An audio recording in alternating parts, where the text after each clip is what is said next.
Have you ever felt anxious when someone hands you a gift? Not excited, not touched, but that sudden drop in your stomach, like something is wrong. If that has ever happened to you, it's not because you're ungrateful or dramatic.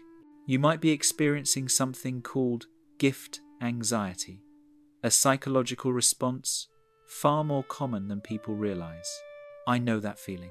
The moment the box slides across the table toward you, the whole room seems to shrink. Your smile stiffens like a mask. Your hands start sweating as you peel the wrapping paper. And inside your mind, a frantic little voice is rehearsing lines. How happy should I look? What if I don't like it? Everyone's watching. Don't mess this up. You're not actually opening a present. You're trying not to disappoint anyone. You're trying to survive a moment that everyone else seems to enjoy so effortlessly. And the most exhausting part? You don't know why a simple act of kindness feels so overwhelming. Maybe you've told yourself, relax, they're just being nice. But it doesn't change anything, does it? Because the real issue isn't the gift itself. It's the way your nervous system learned to protect you a long time ago. Generic advice like, just accept it, can't fix that. In this video, we're going to dig into why your brain interprets gifts as a threat, not affection, the childhood patterns that taught you you're not worth the trouble, and finally, how to relearn the skill of receiving a skill no one ever taught you. So if you've ever felt that strange panic when someone says, I got something for you, this video is going to make everything finally make sense. Let's begin.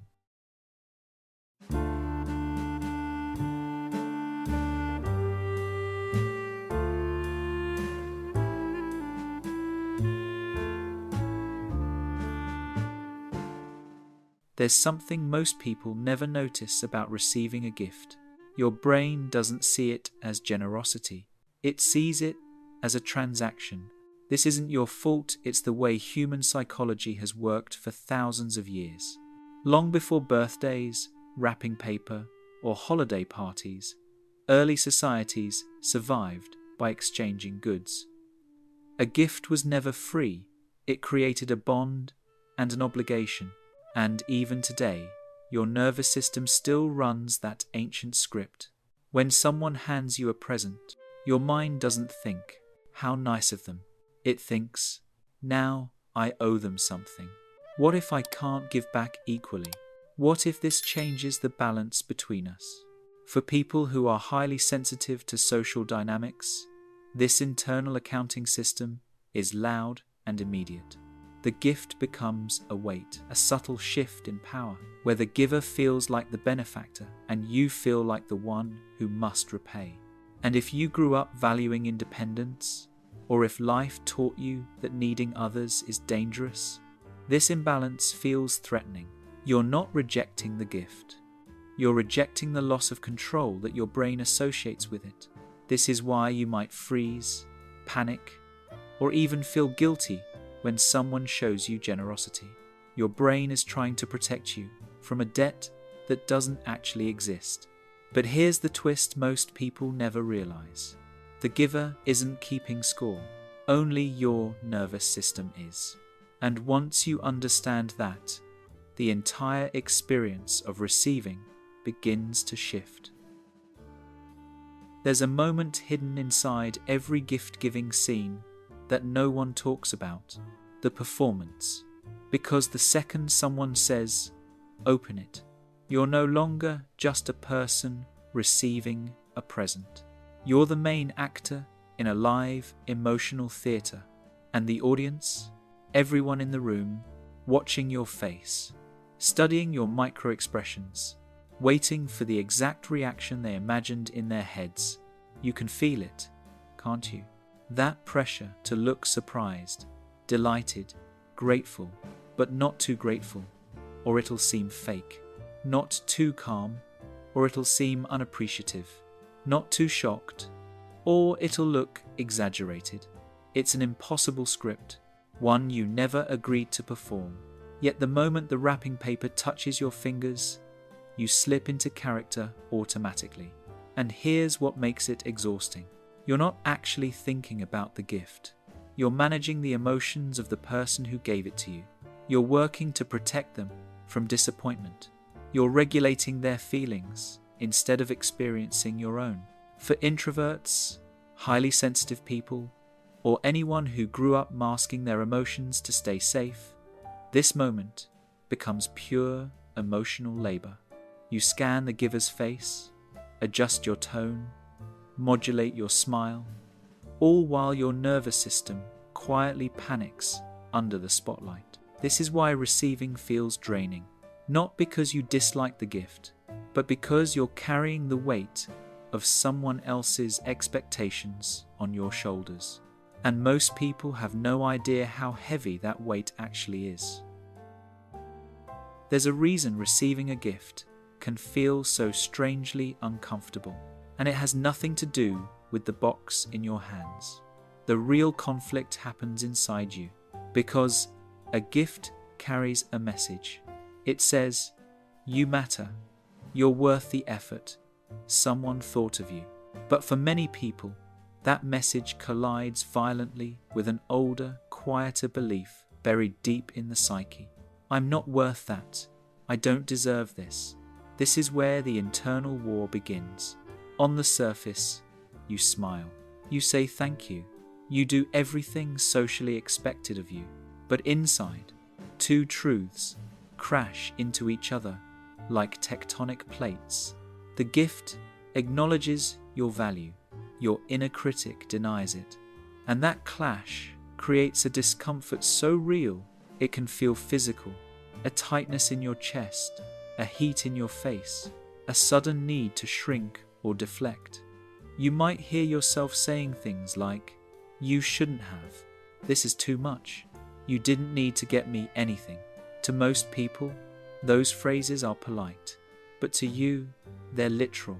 You genuinely believe they shouldn't have done it because accepting it would require accepting a version of yourself you don't yet recognize. Psychologists call this cognitive dissonance, when your lived reality, I'm not special, conflicts with evidence to the contrary. Someone cared enough to choose something for me. And to resolve that tension, your brain tries to minimize the gift rather than expand your self-worth. For people who grew up feeling overlooked, burdensome, or only conditionally loved, receiving becomes more than a moment. It becomes a mirror, one that reflects a level of worthiness you were never taught to believe in. And sometimes, looking into that mirror is harder than anyone realizes. If you want to understand why receiving a gift feels so complicated, you almost always have to look backward. Not at the moment you opened the box, but at the moments you opened your heart as a child, because your relationship with receiving didn't start with presents. It started with how love was given and how it wasn't. For some people, gifts were conditional. Love only arrived when you achieved something. If you get good grades, you get a reward. If you behave, you earn a treat. So your young brain learned a dangerous equation. Gifts aren't affection, they're performance reviews. And even now, as an adult, a simple gift can feel like someone is evaluating your worth. For others, gifts were a form of emotional manipulation. Maybe a caregiver yelled, dismissed your feelings, or hurt you. And instead of apologizing, they bought you something. You learned that gifts were not symbols of love, but tools to erase accountability. Your nervous system still remembers that confusion. If someone gives me something, what did I do wrong? What do they want to cover up? Some children didn't receive gifts at all, not because they weren't loved, but because their needs were always treated as too much.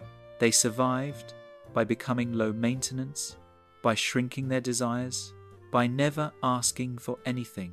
So now, when someone gives you a gift, it feels like a spotlight on needs you were trained to hide. And then, there are the parentified children, the ones who acted like the emotional adult in the home. They learn to give, soothe, fix, nurture, but no one ever taught them how to receive. Being cared for feels foreign, almost unsafe. All of these early experiences form your receiving blueprint. You didn't choose it. You inherited it. But understanding it, that's the first step toward finally rewriting it. There's a specific kind of person who struggles the most with receiving gifts. The hyper-independent one.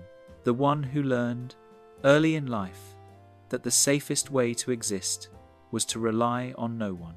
If that sounds like you, here's the truth. Your difficulty with receiving isn't stubbornness, it's self-protection. Hyperindependence forms when you grow up in environments where needing something meant being disappointed, punished, or ignored. So you built a shield, a belief that says, if I don't need anyone, no one can hurt me. But receiving a gift, that cracks the shield open, even for a second. Because accepting something from someone else requires letting them in. It requires being seen. It requires trusting that their gesture comes without conditions, expectations, or hidden costs. To a hyper-independent nervous system, that doesn't feel like kindness. It feels like losing control. You're no longer the strong one, the giver, the caretaker, the one who handles everything alone. In that moment, someone else is meeting a need you didn't even admit you had. And that can feel terrifying, because it exposes a softness you've spent years learning to armor. But here's the quiet paradox. You don't push the gift away because you don't want connection. You push it away because you want it so badly, and you're scared of what needing someone could cost you. Receiving isn't weakness, it's vulnerability, and for people who survived by being self-sufficient, vulnerability can feel like the most dangerous gift of all. One of the most painful parts of struggling to receive is this. The people who love you often misunderstand it completely. Because in many relationships, romantic, family, or friendship, gift-giving is a love language. For some, it's how they say, I thought about you, I care about you, you matter to me. So when you freeze, panic, or shrink away from a gift, they don't see the inner battle you're fighting. They only see rejection. They think you're pushing them away, when in reality, you're fighting the weight of your own history. This creates a painful misalignment. The giver is expressing love. The receiver is experiencing anxiety. Two people, two emotional realities, and neither one is wrong. You're trying to protect yourself. They're trying to connect with you. But without understanding this psychological divide, love gets lost in translation. It's not that you don't appreciate them. It's not that their gift didn't matter. It's that receiving requires a level of openness your nervous system hasn't always been safe enough to allow. And once both people understand that this isn't coldness, but a wound, a story, a learned survival strategy, the entire relationship begins to soften. If your anxiety around gifts feels worse during birthdays, office parties, or the holidays, there's a reason. Because society has turned gifting into a performance ritual. Think about it. Entire industries revolve around the expectation that you should react a certain way when receiving something. Commercials show exaggerated smiles. Holiday movies script perfect emotional responses. Social media rewards big reactions with likes and comments.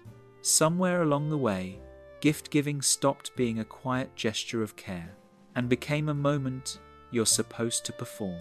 In American culture especially, holidays like Christmas, Valentine's Day, and even workplace Secret Santa exchanges push an unspoken rule. If someone gives you something, your job is to look delighted. No wonder your nervous system panics. You weren't just handed a gift. you were handed a stage.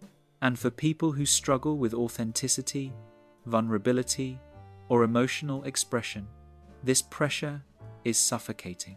You're expected to match the giver's excitement, even if your natural reaction is subtle, internal, or anxious.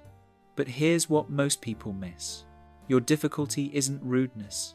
It's resistance to a culture that prioritizes performance over presence, reaction over connection, and appearance over emotional honesty. Once you see the cultural script for what it is, it becomes easier to understand why this moment feels so heavy, and why your reaction is far more human than the world realizes.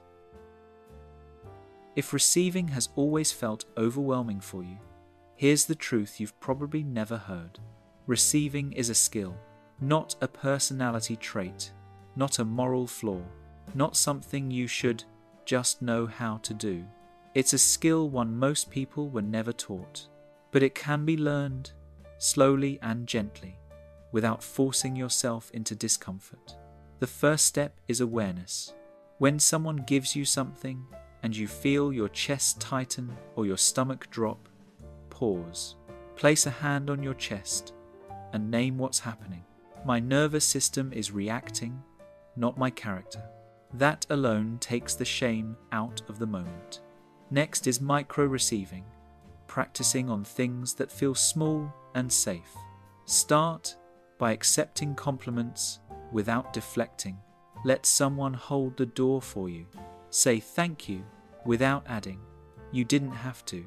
Each tiny acceptance becomes a brick in the foundation of a healthier receiving pattern. Then comes reframing the narrative. Your mind might automatically interpret gifts as debt, pressure, or danger. But most people give because they want to, not because they expect repayment. Try telling yourself, this isn't a debt. This is someone expressing warmth toward me. When you shift the meaning, the moment softens. Another powerful practice is checking in with your body. If receiving brings tension, breathe into it. Slow exhales tell your nervous system, we are safe. Finally, practice letting the moment be imperfect. You don't have to react the right way. You don't have to perform delight. You don't have to match the giver's excitement. Your presence is enough. Receiving isn't about surrendering control. It's about letting connection land little by little until your heart learns that being cared for is not a threat, but a possibility.